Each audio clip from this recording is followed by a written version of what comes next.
अंतिम दिनों के संकेत कार्यक्रम में आपका हार्दिक स्वागत है। अंतिम दिनों के संकेत। और जब संकेत आते हैं तो उसमें कई विजुअल्स होते हैं। मैंने कई बार सोचा भी है, उसका विचार भी किया है। बाइबल में सब कुछ विजुअल्स है। बाइबल में जो विजुअल्स है उसे निकाल कर we have to extract it and take it out. आप किस तरह बाइबल को देख रहे हैं पता नहीं, मैं बाइबल को एक विजुअली देख रहा हूँ। आगे कहूँ तो इसे एक ट्रेजर के रूप में देखता हूँ। ऐसे बहुत को कहा जाए, इसे एक आर्कियोलॉजिकल बुक, साइंस बुक, ये it's got facts about the past, present and future. ये मेरे लिए भी ठीक रहेगा, 2000 साल पहले जो पढ़ रहे हैं उनके लिए भी ठीक रहेगा। आगे कहा जाए तो मेरे बच्चों के लिए भी ठीक रहेगा और मेरे ग्रैंड चिल्ड्रन के लिए भी ये सही रहेगा। बट इस तरह के कॉम्बिनेशन से क्या हम बाइबल को पढ़ रहे हैं, यही सवाल है। और दूसरा, अब बाइबल में बहुत सारे टेक्नोलॉजीज है, ऐसा मैंने सुना है और मैंने देखा भी है। For example, broadcasting. आप मेरा प्रसारण देख रहे हैं, कैसे देख रहे हैं? ब्रॉडकास्टिंग एक कृषि संबंधी टर्म है, it's an agricultural term. Broadcasting और कृषि उद्योग में क्या संबंध है? संबंध जरूर है। ब्रॉडकास्टिंग इज नथिंग बट एक किसान, एक फार्मर सीड्स को हाथ में रख के उसे ब्रॉडली कास्ट करना ही ब्रॉडकास्टिंग है। आज के कॉन्टेक्स्ट में इस ट्रेशर को निकालना ही हमारा काम है। इसीलिए आज के कार्यक्रम में we have with us brother Jagan from heavenly ladder ministries. चलिए हम देखते हैं। सिर्फ उनसे मिलना ही नहीं बल्कि बहुत से सवाल पूछकर ये ट्रेशर को निकालने वाले हैं। आप भी मेरे साथ ज्वाइन कीजिए। हम इन सवालों को ब्रदर जगन के साथ पूछने वाले हैं। We are gonna learn a lot of things. Brother Jagan, welcome to the program. Praise the Lord. Brother, आज मैंने जो विषय को ओपन किया है वो ये है कि Bible is a book of technology. ऐसा मैंने ओपन किया, पता नहीं मैंने क्यों कहा, लेकिन कह दिया। क्या आप इसमें विश्वास करते हैं? इसे आप कैसे देखते हैं? मैं भी इस किताब को बहुत ही भिन्न रूप में देखता हूँ। वो कैसे? जैसे आपने टेक्नोलॉजी कहा, यहाँ पर टेक्नोलॉजी के लिए वचन है, ठीक है। यहाँ तक कि गीत के लिए वचन है, करेक्ट। भजन, यानी इस भाग में हम देखते हैं कि गीत हैं, पोएट्री भी है। कविताएं हैं। इसी तरह से हर विषय में इतिहास के लिए वचन है, यानी इन सब को हम कैसे समझने वाले ये मायने रखता है। यानी गीत को आप गीत के जैसे गाएंगे ना, वैसे ही इसकी टेक्नोलॉजी को भी खुद देखना पड़ेगा। दुनिया की टेक्नोलॉजी में अच्छी टेक्नोलॉजी है, जीवन के लिए टेक्नोलॉजी है, जीवन के लिए उपयोगी टेक्नोलॉजी है, यहाँ तक कि जिंदगी को नाश करने वाली भी टेक्नोलॉजी है। इसमें है। सब यहाँ पर लिखा है, बाइबल में लिखा है कि कहा भविष्य गया। में ऐसे ऐसे होगा। यहाँ पर बताया गया है कि भविष्य किस तरह से होने वाला है। देखिए, अक्सर मैं एक विषय के बारे में बताता हूँ कि बहुत से साइंटिस्ट, यानी मैं कहता हूँ 80 या 90% लोग, नासा के साइंटिस्ट में से 70% लोग मानते हैं परमेश्वर हैं, और अपने बहुत से आविष्कार के लिए तो वो बाइबल से मदद प्राप्त करते हैं। ये एक प्रतिज्ञा है, ये प्रेरणा प्राप्त करते हैं। देखा जाए तो इन सभी बातों के पीछे बाइबल में, जैसे कि एक कहावत है ना, हर सफल पुरुष के पीछे एक स्त्री होती है, मैं कहता हूँ सबके पीछे बाइबल है। तो इस तरह का एक एक एक यूनिक डीएनए जैसा एक होली होली स्क्रिप्चर है। जी हाँ, अगर आप टेक्नोलॉजी से संबंधित बातों को इसमें खोजेंगे तो आप ऐसे बहुत कुछ खोज पाएंगे। लेकिन जान लीजिए कि ये उन दिनों के लोगों के लिए लिखा गया था, पर हमारे लिए भी उपयोगी है। करेक्ट। यानी इसमें हमारी टेक्नोलॉजी के बारे में भी जानकारी दी गई है। लेकिन जवान लोग तो इस किताब को किस तरह से देखते हैं कि ये एक इतिहास की किताब है, पुरानी किताब है, और हम भी देखते हैं कि इसमें बताया गया है नूह के बारे में, शिमशोन की कहानी, दूसरी कहानी इसमें है, लेकिन इसमें जो टेक्नोलॉजी छुपी है उस तक हम पहुंच नहीं पाते हैं। यानी देखिए, ए फॉर एप्पल, ये तो प्राचीन काल में मानो जमीन पर लिखकर बताते थे, फिर बाद में चॉक बोर्ड आ गया। अब ऑनलाइन क्लास में देखिए विजुलाइज करके बताया गया, सब कुछ बदल रहा है। जबकि इन दिनों में देखा जाए तो होलोग्राफिक मेथड में बता रहे हैं। अब तो बोर्ड ही नहीं बोर्ड है। भी चला गया, होलोग्राफिक मेथड आ गई, Correct. यानी वही सिखा रहे हैं, ए फॉर एप्पल, पर अपडेट होता गया है। उसी तरह से यहाँ पर जो बताया गया वो अपडेट हुआ है। जी हाँ, बोलने वाले भी अपडेट होना है। इस विषय को अपडेट होना अपडेट है, होना है, ठीक है। यानी ऐसा करने पर ही इस बाइबल की ओरिजिनलिटी मिलेगी। रियल फॉर्म में यानी इस वचन में जो सही अर्थ है उस अर्थ को हम जान पाएंगे। एक्चुअली मिलेगा। चलिए उदाहरण के लिए मैं एक वचन बताता हूँ। होशे अध्याय 12 में, इफ्राइम पानी पीटता और पुरवाई का पीछा करता रहता है। इंग्लिश में क्या कहता है? Ephraim feeds on the wind and pursues the east wind. देखिए यहाँ पर भविष्यवाणी के रूप में पढ़कर आगे ऐसे ही बढ़ सकते हैं, लेकिन जब विचार करते हैं, पीछा करता है, इंग्लिश में क्या है? Feeds on the feeds on the wind. Feeds on the wind, इसका On अर्थ the क्या wind. है? जैसे हम खाना खाते हैं वैसे बकरियां चरती हैं।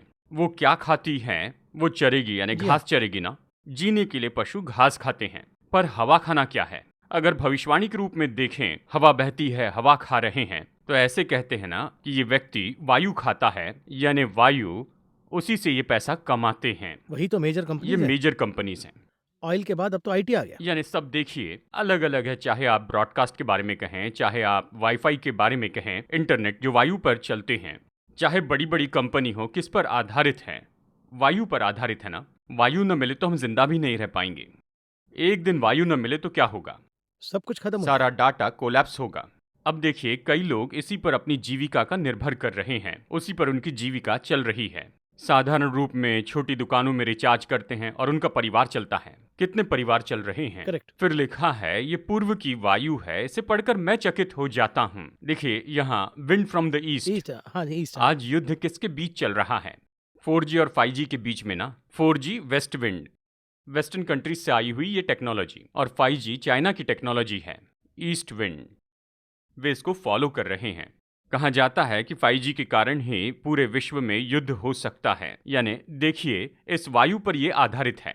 यही तो पहले यहाँ कहा गया। यहाँ बताया है अंतिम दिनों के बारे में, मतलब इसराइल लोग वापस आने के बाद में ये होगा। इसराइली लोग वापस आ चुके, इस समय का अभी भी हिसाब लगा सकते हैं। ये वायु का पीछा करना है, वो भी पूर्व की वायु। अब देखिए ये तो 2600 साल पहले बाइबल की एक भविष्यवाणी है जो बताई गई थी, और अब ये पूरी होती दिखती है। और वो सिर्फ हो ही नहीं रहा है, एक्यूरेटली भी हो रहा है। एक्यूरेट पूरी हो रही है। इस तरह की टेक्नोलॉजी पूरी बाइबल में पाई जाती है। वायु के बारे में बताया ना, तो वायु से संबंधित कितने दृष्टिकोण हैं जरा सोचिए, कितने विषय हैं जरा जी हाँ, सोचिए। वेव्स, एयरवेव्स एयरवेव्स, कितने सारे विषय, so many things are there. वायु पर आधारित जी है। हाँ। अंतिम समय में वायु बहुत ही महत्वपूर्ण है। प्रकाशित वाक्य के साथ एक अगर आप पढ़े तो आप ये पाएंगे, यहाँ इस संबंध में ये हमें वायु के बारे में बताता है। भूमि की सारी वायु थामे रहो। ऐसा क्यों करना है इसके बारे में आगे बताया गया है। यानी 1 2 3 4 4 वचनों में एक ग्रुप को छिपाने के लिए वायु थामे रहो। उस ग्रुप को छिपाने तक वायु को थामे रहना, ताकि उन पर मुहर लगाई जाए। मुहर लगाने तक वायु को थामे रहना। अब इन पर मुहर लगाने और वायु को थामने का क्या संबंध है? अगर इसे ध्यान से देखें, यहाँ इस लेवल में यहाँ एक ग्रुप को छिपाना है कि किसी को पता न चले। इसका मतलब क्या है? नॉट रीचेबल एरिया, ताकि उन तक पहुंच न कहा जाए सके। तो वाईफाई सिग्नल नहीं आना चाहिए। वाईफाई सिग्नल नहीं आएगा, यानी वहां पर वायु नहीं होगी। इसका अर्थ ये है कि उन तक कोई सिग्नल नहीं पहुंच पाएंगे। करेक्ट। वचन में स्पष्ट लिखा है, सेवकों के माथों पर मुहर लगाने तक पृथ्वी के चारों कोने की वायु थामना। देखिए डाटा कैसे ट्रांसफर होते हैं? वायु हवा के में। कारण होते हैं ना। यानी फ्लाइट में जब आप यात्रा करते हैं, ऊपर वायु नहीं जी होती हाँ। है, तो फिर क्या होता है? बस तो वो ऐसे ही नीचे 10-20 हाँ। फीट नीचे आ जाते हैं। यानी वायु ही हमें यात्रा करने और सभी कामों में मदद करती है। यानी इसी वायु को पकड़ने के लिए 2000 साल पहले क्या कहा गया था? होशे से कह रहे हैं। होशे ने कहा था, यूहन्ना ने भी कहा था। हाँ, वायु को थामे रहना है ताकि मैं उन्हें छिपा सकूं। यानी इतना क्लियर है। इतना क्लियर बताया गया है यहाँ पर। यानी नॉट रीचेबल एरिया में है तो कोई ढूंढ नहीं सकेगा। यह ऐसा क्यों? क्योंकि वहां पर नेटवर्क नहीं है। जहां नेटवर्क नहीं है वहां पर हमें जानकारी नहीं मिलेगी। ये यहाँ पर टेक्नोलॉजी बताई है, यहाँ से आया है। ये यहाँ बताई है, तो फ्यूचर है, प्रेजेंट है और पास पास्ट भी भी है। बताया। तो इस तरह के एक बहुत ही बढ़िया ट्रेशर को ही हमने हाथ में रखा है ना। ये अपनी अपनी नजरिया की बदौलत है। और इसीलिए परमेश्वर ने कहा कि मैंने अपनी व्यवस्था लिखकर उन्हें दे दी है, लेकिन वो उन्हें पराया समझते हैं। इसका मतलब ये है कि मैंने अपनी सबसे उत्तम किताब उन्हें दी है, लेकिन उसके वैल्यू को पर वो उसका मूल्य नहीं जानते हैं। बस वो दूसरी किताबों के समान इसे समझ लेते हैं। यानी इस तरह से यहाँ पर परमेश्वर कहते हैं कि मैं हर एक को खजाना देना चाहता हूँ, प्रकाशन देना चाहता हूँ, लेकिन कई लोगों ने उसे प्राप्त नहीं किया। वो मेरे पास पड़ा है। यानी प्रकाशित वाक्य पढ़ते हुए मेरे अंदर यही विचार आता है। तो हमें उस हद तक इस ट्रेशर को और ईच अंडरस्टैंड एंड करना है। एवरीबडी, परमेश्वर ने वर्तमान की परिस्थिति के लिए हम में से हर एक के लिए अपने पास प्रकाशन रखा हुआ है। यानी अब इसके बाद कितनी भी हाई टेक्नोलॉजी की जनरेशन आ जाए, उनके लिए भी ये बाइबल पर्याप्त है। जी हाँ। यानी 2000 साल पहले के जो अनपढ़ लोग थे उनके लिए भी ये बाइबल तो सच में पर्याप्त थी। यानी इसके बाद में भविष्य में जो हाई टेक्नोलॉजी आने वाली है, देखिए 1.5 साल का बच्चा भी रिमोट और सेलफोन का फर्क जानता है। Correct. यानी देखिए इनसे भी बढ़कर अगर आईक्यू वाली पीढ़ी आ जाएगी, यानी उन लोगों के लिए भी बाइबल पर्याप्त है। इस तरह से सारी पीढ़ियों के लिए पर्याप्त है। यानी सारे रुकावटों को दूर कर देता है। यानी जो बहुत पढ़े वो बाइबल पढ़ना चाहेंगे, जो बहुत कम पढ़े वो भी पढ़ना चाहेंगे। यानी बुजुर्ग व्यक्ति भी बैठकर पढ़ना चाहेगा और जवान भी बैठकर पढ़ना चाहेगा। ब्रदर जगन एक छोटा सा ब्रेक लेंगे, लेकिन ब्रेक के पहले हमें एक काम करना है। एक रेवलेशन युक्त एक मुख्य टेक्नोलॉजी में आते हैं। चलिए जी, आज सब क्लाउड क्लाउड कह रहे हैं। स्टोरेज के बारे में पूछे तो क्लाउड कह रहे हैं। ये क्लाउड से संबंधित सवाल है। ब्रेक के बाद हम इसके बारे में बात करेंगे।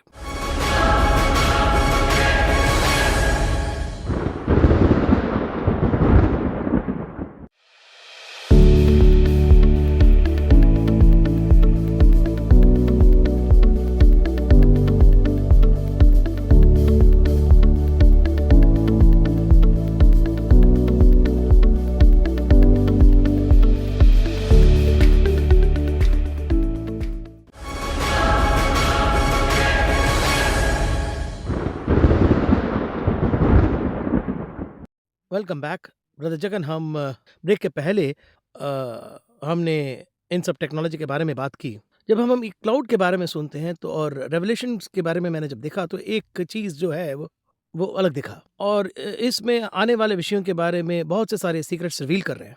एक डीप विषय को वो लिखो ऐसा एक कोडेड लैंग्वेज के रूप में मैं रेवलेशन को देख रहा हूँ। एक पर्टिकुलर वचन जिसने बहुत आकर्षित किया मुझे वो है रेवलेशन चैप्टर 1 वर्स 7। उसमें बिहोल्ड आई एम कमिंग, और behold he is coming with clouds and every I will see him, even they who pierced him and all the tribes of the earth will मोर्न because of him, even so, ऐसा लिखा है। इसे एक technology से संबंधित विषय के रूप में मैं देख रहा हूँ, क्योंकि आज अगर आप देखें तो दुबई में एक क्रिकेट मैच हो रहा है तो 3 ही सैटेलाइट में हम throughout the world cover कर सकते हैं उस मैच को। It needs only 3 satellites to cover the world. Satellite technology में फुटप्रिंट हम कहते हैं। हमारा शुभ संदेश एक सैटेलाइट से ही जा रहा है। अब देखिए, सैटेलाइट का मतलब है फुटप्रिंट, मतलब एक बीम होता है। उस बीम से सारे कंट्रीज देख सकते हैं एक ही समय पर। तो अगर 3 सैटेलाइट्स हों तो पूरा वर्ल्ड कवर कर सकते हैं। यही है आज की टेक्नोलॉजी। ये कहा गया है पैटमोस आइलैंड में जेल में अपोस्टल जॉन को कि every I will see him, ऐसा लिखा है।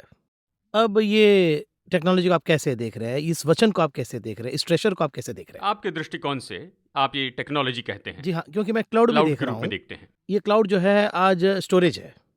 इसमें क्लाउड्स ही लिखा है। अगर आप देखें तो he is coming with clouds, Hindi में क्या है पता वो नहीं। बादलों पर आएगा। जी हाँ, इसे ही हम आज क्लाउड टेक्नोलॉजी कहते हैं।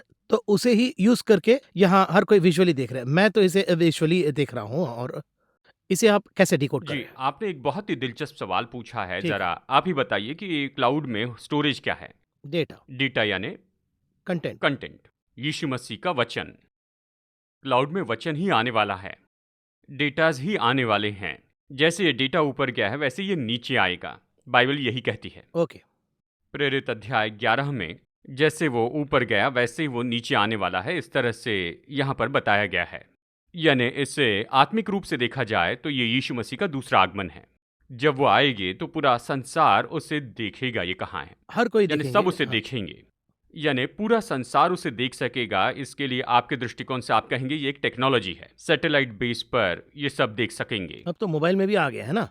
आज हम मोबाइल के द्वारा इंटरनेट के माध्यम से सब कुछ देख सकते हैं। यानी आईपैड में देख सकते हैं, मोबाइल में भी देख सकते हैं, टीवी पर या स्मार्ट टीवी पर देख सकते हैं। यानी हम कार में बैठे हुए से देख सकते हैं या फ्लाइट में या कहीं भी जाते समय देख सकते हैं। और ये सब कुछ लाइव में है। जी हाँ। है ना? जी हाँ। वो लाइव यहाँ पर है। करेक्ट।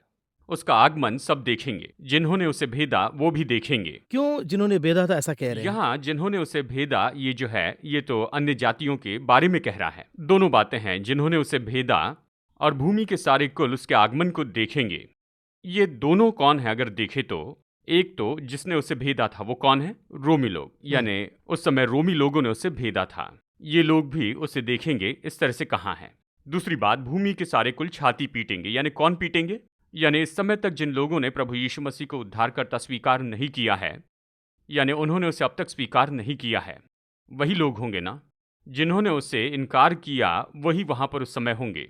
और फिर यही सब लोग बिल्कुल उसके विरोध में होंगे। ओके। विरोधी सेना में होंगे। विरोधी सेना में यानी वो तो एंटी क्राइस्ट की सेना में होंगे। तो फिर वो उस समय क्या सोचेंगे? वो जो विरोध में होंगे वो यही सोचेंगे कि हम तो इसके विरुद्ध में आ गए, हमने इसका इनकार किया, हमने एक अच्छा मौका खो दिया है।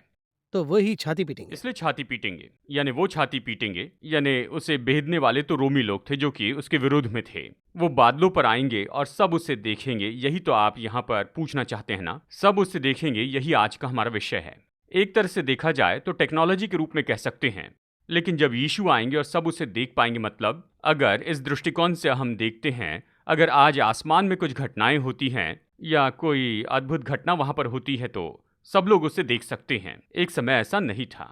उदाहरण के लिए जब यीशु क्रूस पर चढ़ाए गए, यरूशलेम नगर में यीशु को क्रूस पे चढ़ाया गया, इसके बारे में थोमा ने भारत में आकर हमें बताया। करेक्ट। तब हमें पता चला, और दूसरे देशों में दूसरे प्रेरितों ने जाकर बताया। लेकिन प्रकाशित वाक्य अध्याय 11 वचन 9 में ये लिखा है कि ये जो 2 गवाह है वो मरे पड़े होंगे, उनके मृत शरीर को 3 दिनों तक लोग देख पाएंगे।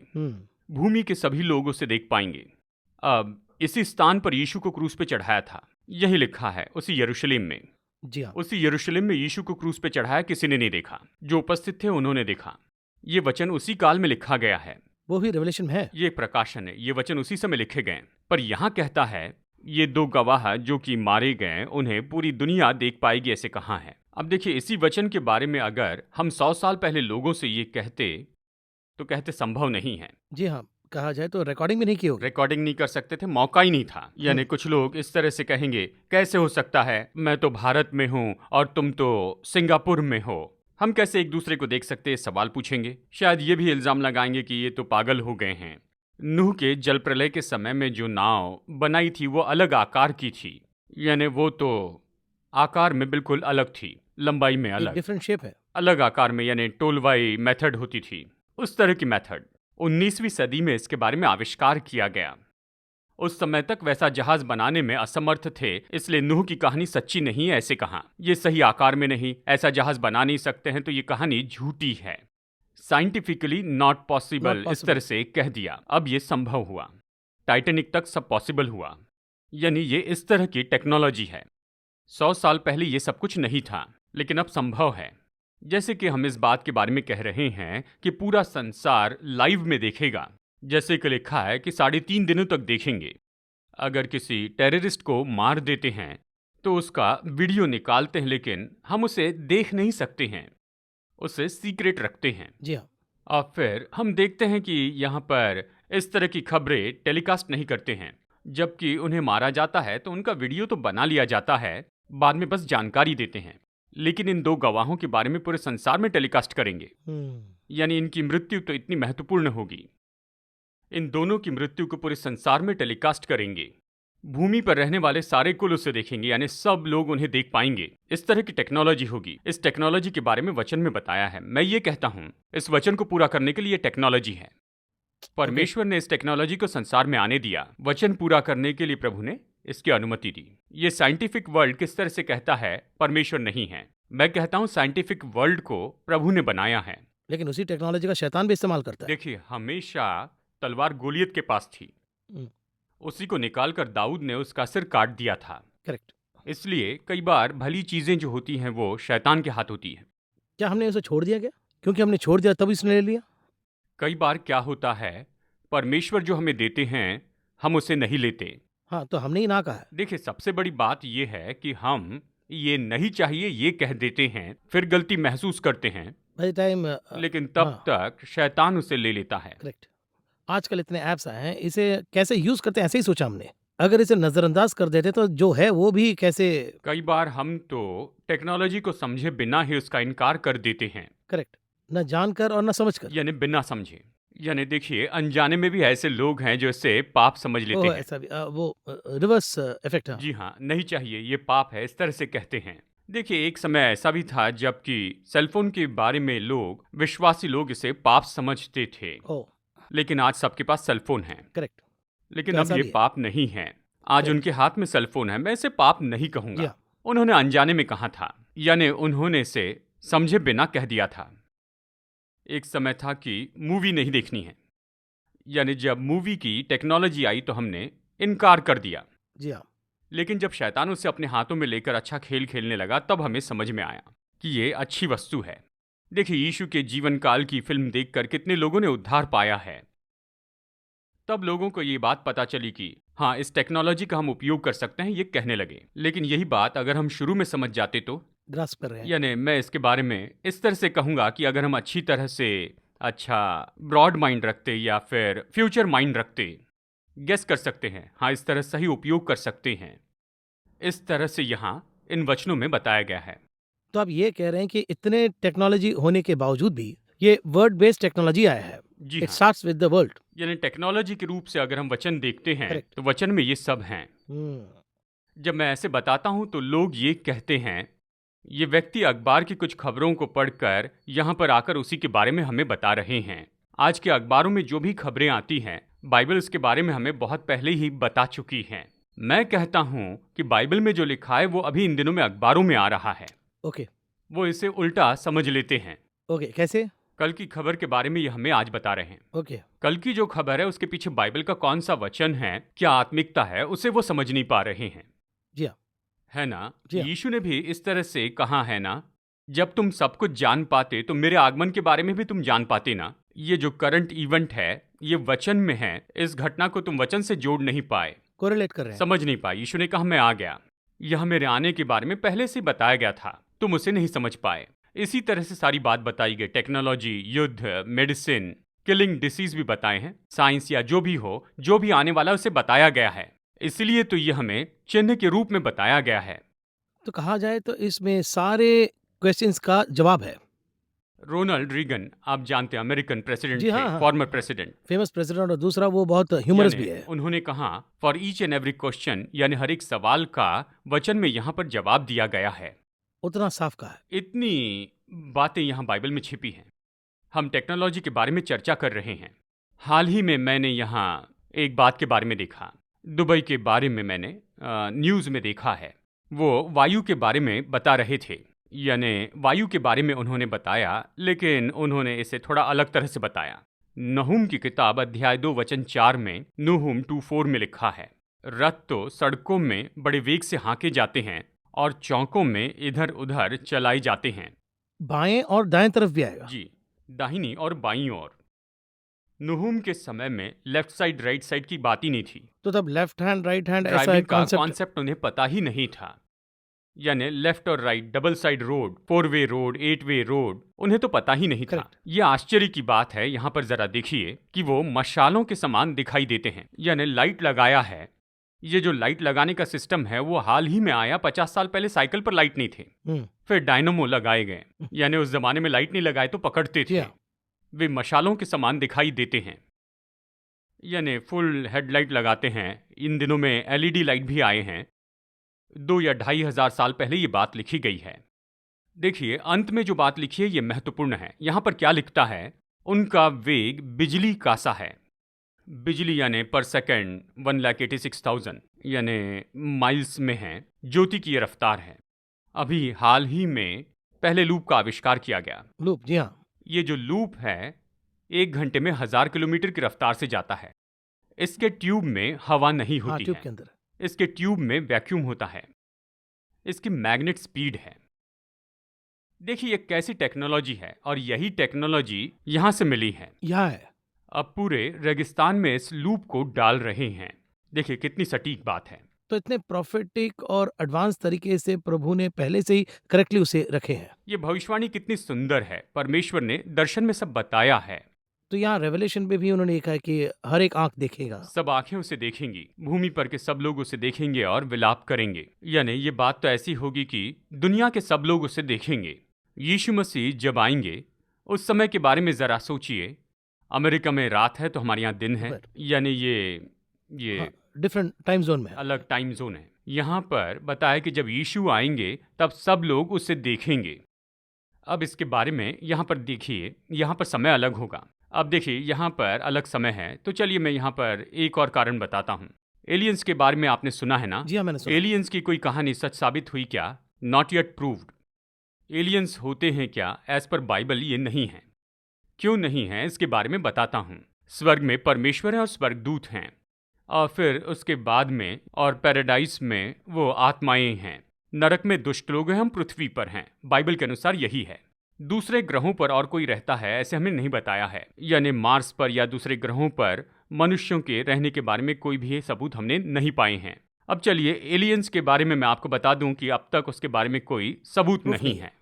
बहुत से लोग बोलते तो हैं लेकिन अब तक कोई सबूत नहीं है। अब एलियंस की कथा को जो लोग सच मानते हैं उनसे कहूँगा, ये प्रभु यीशु मसीह के आगमन की सच्चाई से मनुष्यों को दूर हटाना है, विरोध मिलाना है। ये अंतिम युद्ध है, हर्मगदोन का युद्ध है। इसके अनुसार प्रकाशित वाक्य 16:16 में अंतिम युद्ध है। इस अंतिम युद्ध में प्रभु यीशु मसीह आएंगे और यीशु सब पर विजयी हो जाएंगे। इस तरह से हम विश्वास करते हैं। अब देखिए यीशु मसीह कब आएंगे। पहला यूहन्ना अध्याय 3 वचन 1 और 2 कहता है कि वो आत्मा है और वो आत्मा के रूप में आएंगे, यानी लाइक अ स्पिरिट आएंगे, और जो भी उसके साथ आएंगे वो सब ऐसे ही आएंगे, और वो सब लोग एक जैसे होंगे। इस तरह वचन में लिखा है, यानी ये सब लोग एक ही के जैसे होंगे, सब आत्मा में होंगे। तो एलियंस की बात रही ही नहीं। उसे भूमि पर आते हुए सब लोग देखेंगे, यानी इस तरह से उसके बारे में ये एलियन की मनगढ़ंत कथा बनाई है। यहाँ पर बात यह है कि जब प्रभु यीशु मसीह आएंगे, यानी सब लोग देखेंगे, हजारों हजार स्वर्गदूतों के साथ प्रभु न्याय करने के लिए आएंगे। यहूदा 14 में हम ये पढ़ते हैं, जब वो आएंगे तो पूरी दुनिया उस पर फोकस करेंगी। जैसे यीशु मसीह आएंगे तो संसार के जितने भी सैटेलाइट है उस पर फोकस करेंगे। जैसे आपने कहा कि 3 सैटेलाइट से ही पूरे संसार को दिखाया गया, कवर किया गया है।